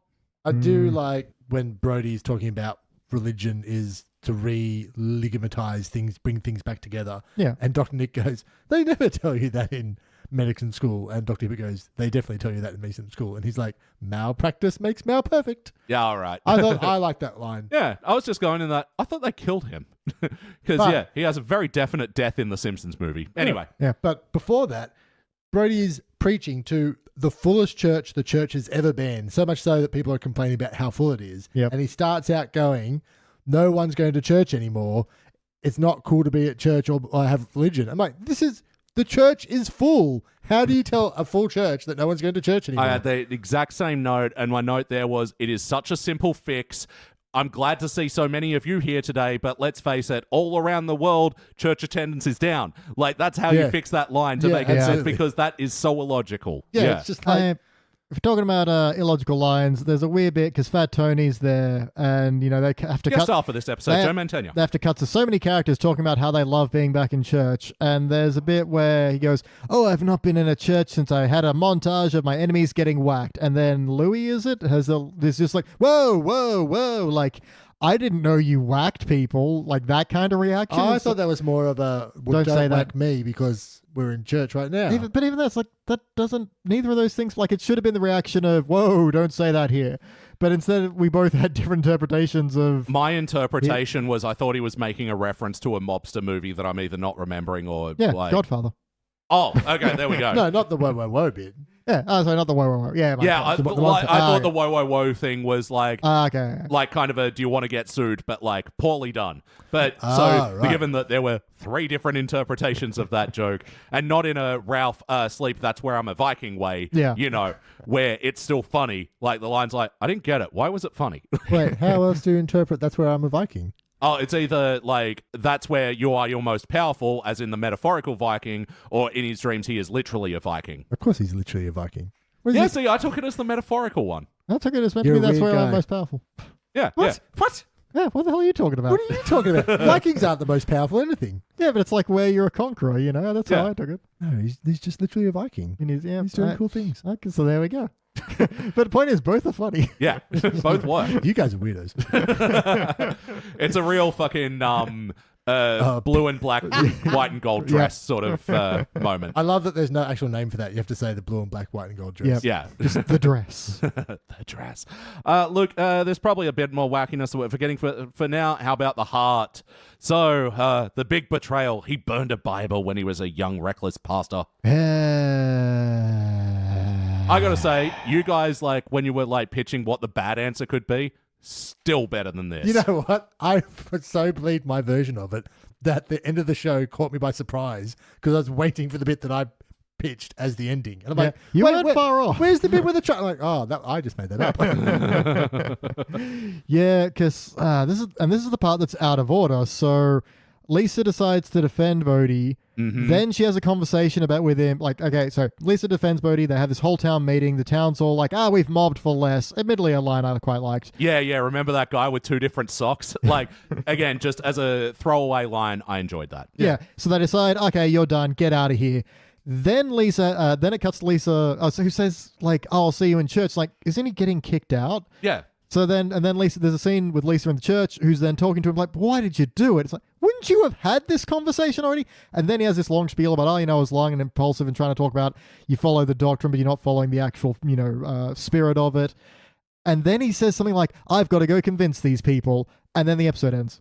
Yeah. And it's with him driving out of town. It's like, this is very, very obviously in the wrong order. Yeah, and it's like he didn't say this at the town meeting, and she didn't think to go over this with him when she got her mother to make those unfurling scriptures to defend him. Like, what on the nose line is like Marge going, thanks for Mum for hand stitching all these banners, and she goes, I did all that work for a 10-second gag, and I'm like, it's not even a 10-second gag. It's not also like you have to imagine all the animators being like, oh, geez, you think that was a lot of work? Yeah. Oh, those poor Koreans. That would have been a great cutaway. Just a studio in Korea being like, this screen guy, just animator putting out a cigarette and be like, fuck you. This is taking me a week. But yeah, even Kent Brockman in his section, which he even labels doing a lot of talking but saying nothing or something like that, where he's saying like town opinion to kick him out is like at 56% or something. So there was a portion of the town that was still like in favor of him, and it was still just Lisa and the Simpsons coming to his defense. Like, I know Springfield is meant to descend into mob mentality, but we like have spent the entire fucking 2 episodes building up how much the entire town love him. And yeah, to do no effort into fucking making it like a town dividing issue, which is way more interesting than what plays out. Baffling that this didn't happen way earlier so we could have that happen, but it just doesn't. We have so much waffle to get through. Yeah. Even if you only went with the argument of, he burnt a Bible, but do you want to go back to Lovejoy's boring death sermons on Sundays or the entertaining ones? I reckon half the town would be like, well, he's a bad guy, but at least church is more fun.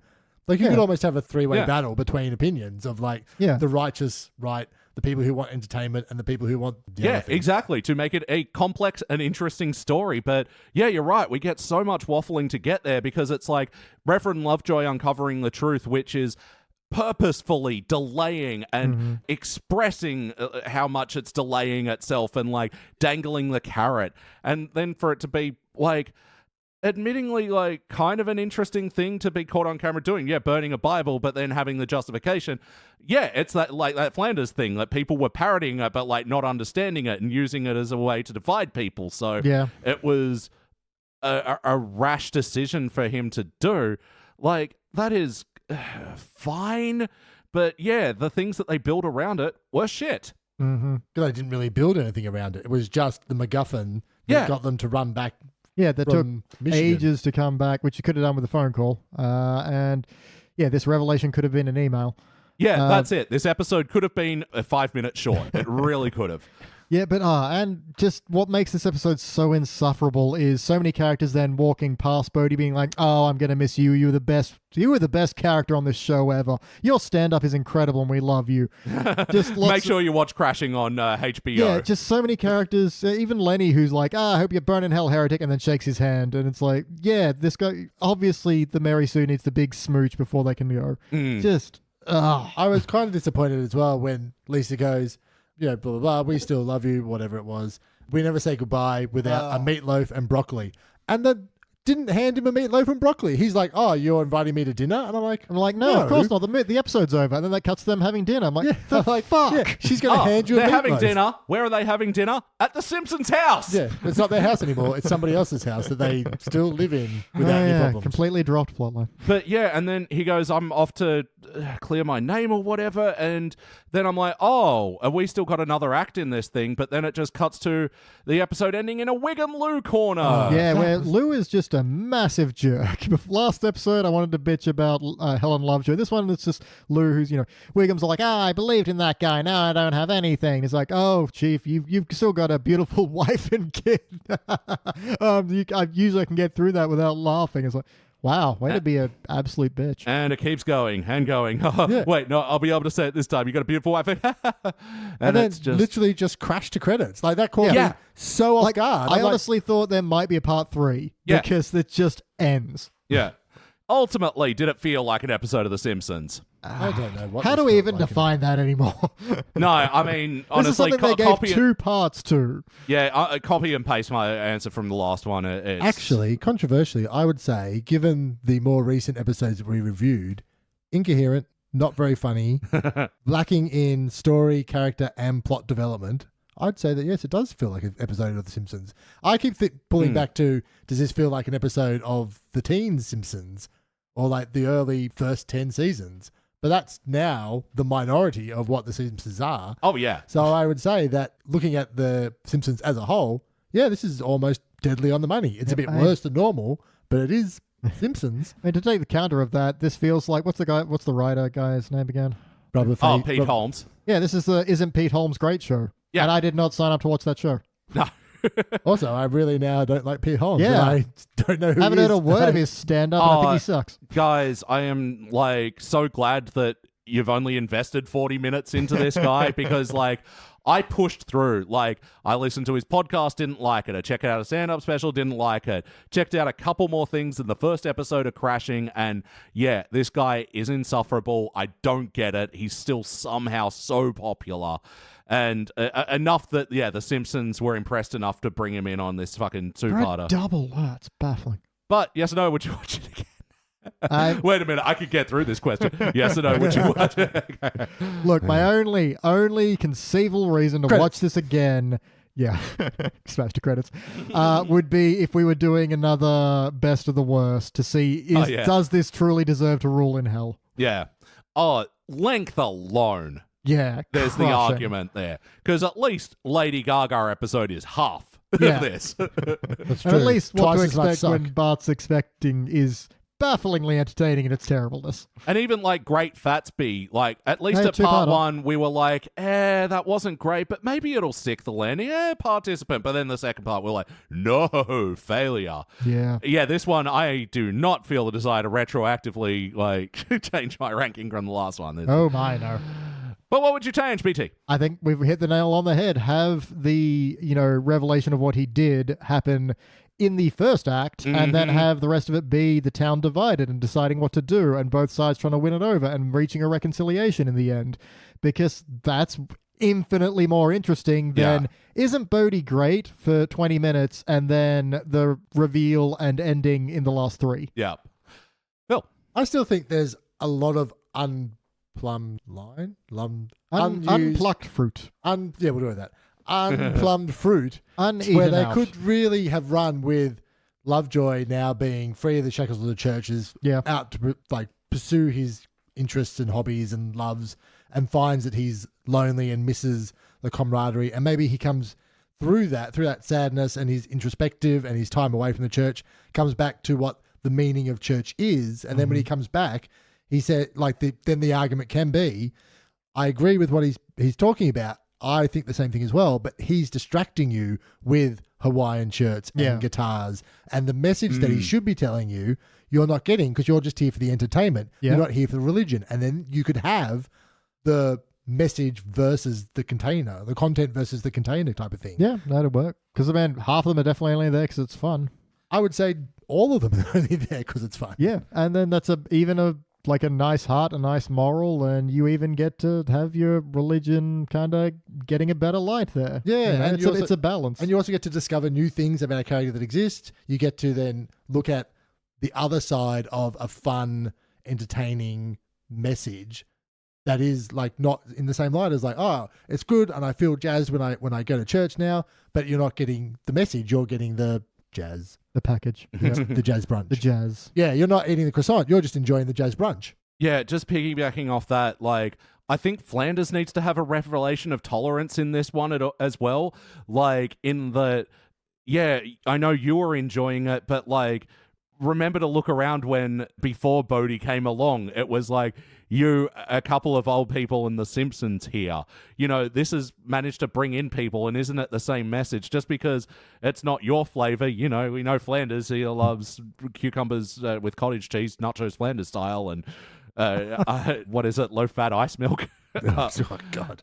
Yeah, so Flanders likes Reverend Lovejoy's dry style. This is the scripture, that's what it is. And just because people need some bells and whistles, I think there's a message of tolerance that should at least be at the heart of the religious discussions. For a man who's famous for turning every cheek on his body, he is very confrontational and unforgiving in this. In both these wasted episodes. Yep. Yeah, and I feel like there's an angle for Rod and Todd to get in here as well. They're having fun finally at church. Yeah. And yep. Again, if it had all been earlier, there could be that discussion, but there's no time for any of it. Yeah, and even at the end of the episode where they're the Bodhi's over at the Simpsons having dinner, Bart just randomly shows up and Homer goes, "Hey, where have you been?" And that's been my exact fucking point. He should have been involved in this. Bodhi should have somewhere. But Bodhi, we had the time. There was time. Bodhi should have focused on both Bart and Lisa and was able to appeal to them. And it should have been both of Bart and Lisa's vision boards being destroyed. Yeah, just falling apart. Yeah, they both have this history of blow-ins coming into town. Yeah. And then eventually disappointing them. It's happened to both of them, and we can play on that. And we had time. Oh, yeah. And also, it's not that much of a disappointment, but if 51% of the people in Springfield agreed to get rid of him, then that can be the bittersweet thing for the episode to swallow at the end, rather than this just all or nothing version we get at the end. It's just, and the abrupt end, structure, it's just, there are so many things. But it's time for our final notes. We did this on last time. Phil, do you have any final notes? I'm chambered if you want. You to unchamber yourself. Tink. Unchamber those plums. Not like that. Loosen those dogs. You chamber pot. The evangelical church, I thought, was going to really play into it in any way whatsoever, apart from a lot Yeah, of when they're a sign mega gags. church. Yeah. I thought, okay, that's going to be a thing. He's got tired of the mega church and left because of that. That's where I thought it was going to go. I think that would be, obviously there's nothing wrong with leaving a mega church because fuck that very concept. But I don't know. That's why have it be such an over the top, ostentatious place if it doesn't matter. Maybe make him embezzle money from the mega church so he could start up a 'cause it do grassroots movement. Yeah. Yeah. No, and the mega church is only there to set up Reverend Lovejoy meeting the person to tell him what Bodhi did. It's like, it meant nothing. And they hold for a really long time on that monkey dressed as an angel doing backflips. Yeah, that was someone spent. That's about 15 seconds of your life. Oh, here's my other one. So this is like another gag because there was one in the first episode about Lovejoy wanting to get busy in the choo-choo room, which I'm like, if you're gonna make that gag, let's see some of the weird choo-choo sexy stuff he wants. Like we've got time to explore some of him. Been background gags of the Lovejoys having quite a kinky sex life. Yeah, let's get into that. That could be a funny thing, it's the standard montage of things implying sex gag, but it's all the train. But then it pans out and it's just Lovejoy train. actually just playing with the trains, and Helen's like, "Can we fuck already?" Yeah, maybe it's been weird, kinky, but not sex because he's been a part of the church, and now he's not part of the church. He can let his freak flag fly or something. Yeah. Brody and Homer sit down at Moe's bar for some reason, and Homer gets really drunk, and Brody somehow knows him well enough already to tell him that he's a good person, and he still has the beam of goodness inside him or some crap like that. God, I just remembered how pointless that, because it's just more Homer telling Bodhi how great a person he is. Yeah, and then Bodhi says, "Do you ever get annoyed by this Flanders guy?" And Homer does a spit take that lasts about 3 seconds. Yep. Takes more beer in, does another spit take of another 3 seconds, and then goes, "Perhaps." Like, man, that is double spit take has got to be. That's 3 seconds generous. That felt like 10 to me. Yeah, but also, it probably wasn't. That's just how much this thing I wonder dragged. if in comedy writing there is a term called a double spit take, is when you're doing too much bad comedy. Like, is that? Well, because nothing Homer's going to say after that is going to be funny enough to justify it. And then from time to time, whatever. Maybe after one, but because you've gone and double dipped the chip there, and that scene also started out with another gag that I hated the extra beat of, which was Bodhi and Homer come into Moe's bar, and Moe goes, "Oh, the priest, I got to get rid of my nudie glasses." And it was just this, the immediacy of him smashing them with a baseball bat downwards. I'm like, I like that. But then it was like, oh my God, now I don't know how many boobs women's has. And it's like, the fuck are you doing? And also, they weren't even nudie glasses. I know. We get to see them a little too well to realize that they're not. Surely just have something in the foreground blocking what they actually are, or... Yeah. I don't know. Or just, have the still, it's... Because it's the immediacy of the bat that was funny. Anyway. What's the guy's name again? The writer of directory... Pete Holmes. Pete Holmes. You're bad and you should stop doing things. I concur. BT. Okay, so there's a little bit where Smithers is in church and Julio is with him. We saw that episode where they started dating. I kind of like maybe a bit of continuity that they've continued that relationship. Sure. Flanders a bitch twice. In church. Well, he did initial, Bodhi said something. It was like, "Oh, yay, bitch." And so, I'm going to assume you said amen. I'll relax, bitch. I'm like, okay, that's not bad. It wasn't bad, but also Flanders was so extra in this episode. Yeah, also, just because we're at that scene, I liked that Flanders called him a Kumbaya yo-yo. Yeah, that was my next one. But then, he's also like, "Oh, we're not on a first-name basis. You can call me a new and evangelical deacon, or Ned for short." Such a long way around. Yep. Laborious joke that was not worth it. Big wank gesture for that joke. Yeah. There's a bit where Lisa's going through the Bible and is like, "Oh, I don't like some of these things," and has mean against Hittites or whatever it is. And then Graham's like, "Oh, I never met a Hittite that you could trust. They're always trying to expand their influence in Egypt." I'm like, okay, Grandpa rambling about something that maybe he's old enough for. Yeah. Sure, why not?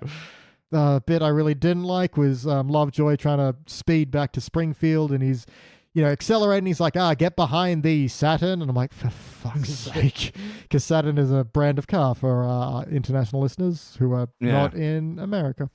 And like us. Like us. And Lovejoy traveling home as well, just to extend out his holding the dangling carrot of what Bodhi did, and just then gets into a bit of road rage. And there was another thing where I think there was a bit of out of orderness because his car was already smashed up. So I'm assuming there's a cut bit where he gets hit by a different car. Yeah. which the idea that this has cut content is baffling. Also, it would have been so much more dramatic had he found out there's, oh my God, is he burning what I think he's burning? Cut. And then the next time we see him, he's kicking the doors open in the church. And he's like, heretic. That, you don't need the bit where like they were just like, oh, what if he kicks the doors open? But what if he kicks the doors open and he has 2 broken arms?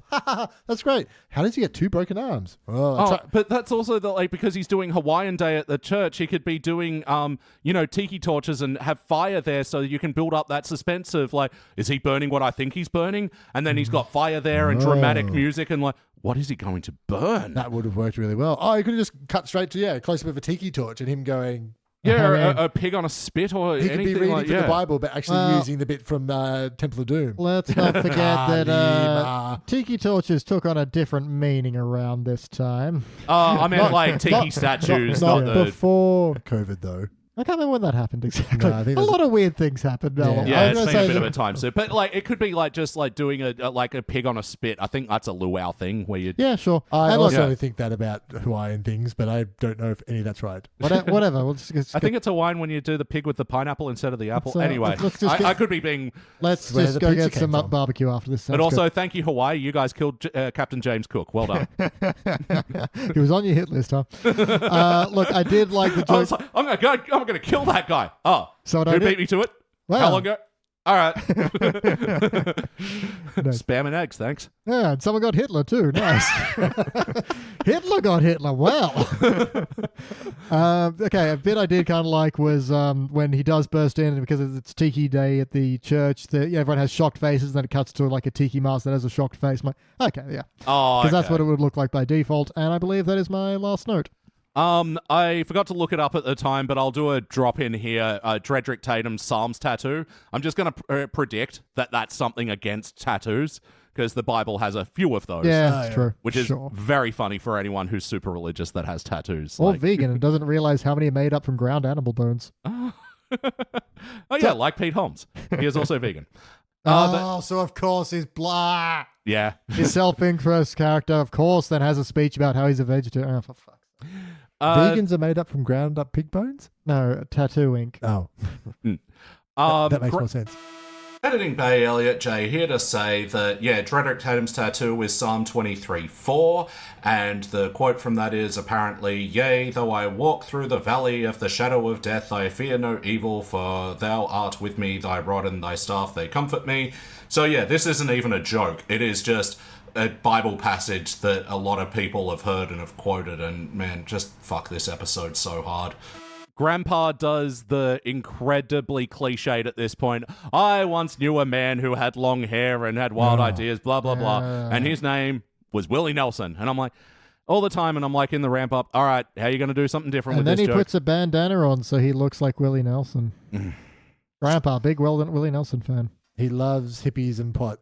He sure does. It's what Grandpa, every episode is like, hey, I'm Grandpa. I love hippies and pot. You're like, is Grandpa nearby? No, there's just like someone smoking pot down the road. Oh, okay. Yeah. When a brick goes through the window, there's this big thing of like, extended, Bodhi not understanding what the customs of a brick is. And I'm like, man. Look, nothing is going to top when, was it the War of Art, where they're throwing both insult and support bricks through their window. Yeah.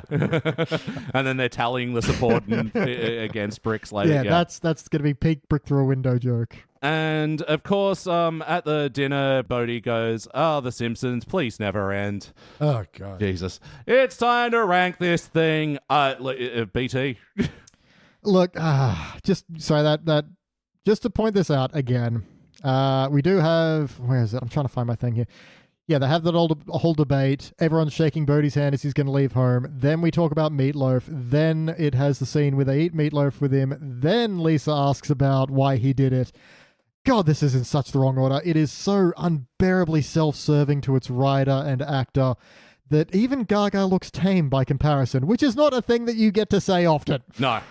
It's just bafflingly structured and poorly put together, and it's not funny, and even the parts I liked, I didn't like enough to not hate it. So yeah, I said it at the top, and nothing's changed. Not only do I think this is a failure, it might be the new reigning champ of failures. Bill, I don't want to get us into defamation problems, but I feel like the way that this episode came through, someone definitely sucked someone something. Because I can't see how any of this would get past anyone who could read or write or had made television before. Yeah. That is why I'm failing it, and I will stand by that until at least tomorrow. Look, yeah, failure. I am, like I said at the top of this thing, it's almost like revitalized me because some of the like worst episodes, especially of this the 30s, have just been boring. Yeah. Like, there have been going for interesting ideas, some format changes where we've been like, okay, yeah, look, at least you're doing something. That's at least you tried. Yeah, that like that documentary one that we watched that was kind of like the Liz Holmes thing. It's like that one didn't resonate with me, but I'm like, I appreciate you going for something. Yeah. I don't know what they're going for here. Yeah, I think it's a fair, simple, and yet brutal Could criticism. this been written by AI? Or two of them. We've suspected that occasionally. There's no AI in We're a 2019. little bit before the prominence of ChatGPT era in this one, but crap GTP. yeah, it's Pete Holmes' own his own AI that he's taught, where he fed all of his stand-up and all of his podcast into an AI that is just churning out some of the most bafflingly terrible fucking content. I feel like if you went through scene by scene and were like, okay, what is the purpose of the scene? 50% of them are going to be, this person likes Bodhi, is going to be what half this double episode is. Oh, and the other half will just be, this takes up 30 seconds. Yeah. Yeah. Like, this is... We would say this a lot in the 20s. The function of this episode is to teach to people who are studying writing, this is not what to do. Yeah. It is not enough to study the classics. You have to study some garbage. Oh, yeah. And this is worth that. As we kick it into the pit, double unanimous failure for the double episode. We are giving this the double index finger! That's two. And there are only two other unanimous failures from season 31 so far. It'll be joining the Fat Blue Line. I think we also reviewed that with you, Phil T. PT. Phil T is my street name. It's got Fat Tony in it, and I remember there's one of the elder mobsters wants to go and see a wild crunchy chick. I remember us getting hung up on that line, but I don't remember much else. Like, Fat Tony's in prison at some point. I don't think I saw that one. I think it's like Fat Tony and Wiggum, because Fat Blue Line. Vague, remember? Yeah. It's not. Oh, no. I was thinking, what's the one where Wiggum gets the hover car jet thing?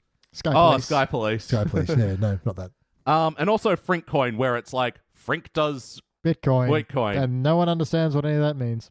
Yeah, no, definitely that could have been an episode written by AI. It's just like, we know Bitcoin's a thing. I guess Frink would be involved with that. Mm-hmm. Chief Wiggum helps Fat Tony prove his innocence when he is accused of robbing people. Bob Odenkirk is in this episode. No memory. Also, Jason Momoa. Sure. Anyone can write anything into Wikipedia, right? Yeah. Oh, that gives me an idea.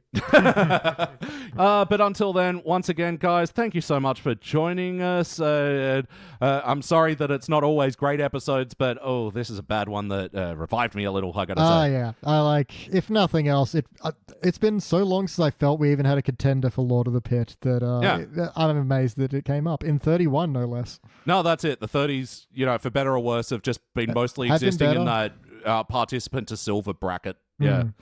But Phil, hello. What if people want to check out more of your stuff, assuming you're talking a bit more positively about things? And if you've got a young person in your household or know a young person who you can direct to listen to science stuff, or you yourself are a bit of a science boffin, you can check out my other podcast, Big Questions from Small Minds, where we take actual professors from actual fields of science and throw them questions from kids. We're talking black holes, we're talking nanobots, we're talking dinosaurs, we're talking cavemen, we're talking volcanoes, ants, mushrooms, you name it. We have it, or we have plans to have it in the future. It's very funny. I'm in it. My co-host Tom is also hysterically funny. We stump very big brain boffins with silly, stupid questions, not always about farts, but often about farts. Yep. More often than you would think. It's important. If you've got a little person in your life who wants to learn more about science or just wants to learn some cool, interesting facts from actual respected professors, and here's a tidbit, if you want to learn great things to talk at your next dinner party, because let me tell you, my wife is very sick of me going, well, actually, when I spoke to a professor on this exact subject, he said this. This is the podcast for you. listen now on... Everything? Listen on everything. Mainly Spotify, Apple Tunes, Google thing, if that still exists. Oh, yeah, Google thing. That's where we get most of our downloads. Is that, yeah, that's right. Or you can check out all of our episodes on smallminds.au totally for free. Check it out now. Make yourself smarter, make yourself funnier, and find out what happens if you fart in a volcano. Well, sad news there. You can't be in a volcano and alive to fart. Oh, Yeah. That's what they say. Now find out what happens if you throw up while wearing a spacesuit in space, because we asked a spacesuit manufacturer exactly that. And let me tell you, it's not good. You know what? I mean, that funnily enough ties into this episode because, you know, Bodhi's like taking the old dry telling the, you know, scriptures approach, you know, dressing it up a bit. And yeah, that's what you guys are doing. You know, you're taking these science questions and information and stuff and really like dressing it up so it's appealing to kids. But like me as someone who has a problem focusing when dry science stuff is being explained, it is being communicated in a way that is really fun and interesting and appeals to me who has, you know, despite being 38 or whatever, the brain of a 3.8-year-old. So yeah, it's also a lot of fun. And like the professors who come are really passionate, they're really involved, because if you want to speak to, say, the professor of ants, weirdly enough, no one in the media has ever asked him about his science and what he thinks about it and what the exciting things are. So he's super keen to tell you all the things you know about ants, and there's a lot to know about ants. And I will tell you this little tidbit. Do you know that if you are studying ants and you need to collect them off the ground to put them in your petri dish or what have you, the instrument that you use is actually just a long metal straw that you go... Oh, no. And you siphon your ants? Yep, you pull them up. You don't do it too hard, otherwise they end up in your mouth. Yep. And Same with petrol, yeah. And that instrument is called a pooter. And that, boys and girls, is a science fact. And because, yeah, you're recording all of these out of here as well. And like at one point you had a poo scientist on, and oh my God, she was hysterical. Yeah. She was so funny, and it was like getting to a point where we were just chatting before you guys were doing the record, and I'm like, I need to shove you guys in the recording room because this is fucking podcast gold.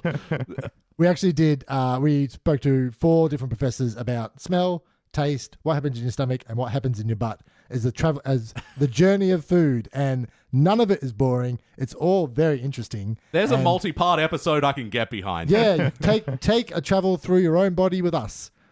Wonderful. Smallminds.au. That's the one. Or Big Questions from Small Minds on all the podcast apps. Speaking of all the podcast apps, BT, what if people want to hear more of us? Okay, you want me to follow up that? I don't have anything about a pooter. But, you know, if you want to learn even more, you can go to patreon.com/sidequeststudios where you can learn all about our opinions on other things. Aha, bad segue. Yeah. Sponsored by Bad Segways. Please.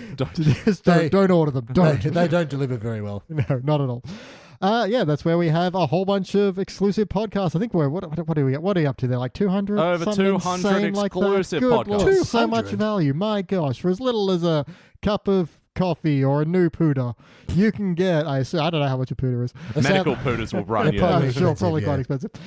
Yeah, you get things like, you know, So Do You Like Stuff, where Elliot and I just talk about stuff we like that's new, or, you know, the flagship that we talked about enough that I won't dwell on it too much, starring Springfield, where we review movies that star the cast of The Simpsons. Whole bunch of stuff there. So much quality content, all for you. Yes, you. Yes, you.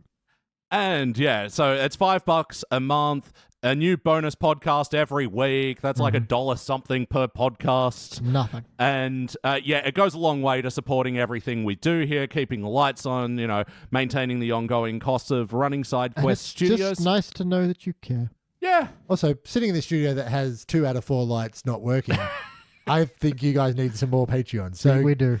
I've got my ring light on as well. That's such a weird term. It would have been so funny if that stopped working right there. I know. And also, yeah, the one immediately above you, Beach, like that, it's like a 50-50 if that one's going to work. Yeah, so guys, sign up now, because honestly, we're running out of lights. We're running out of lights, and it's almost too many episodes of a podcast to listen to in a week. You will be overwhelmed with entertainment.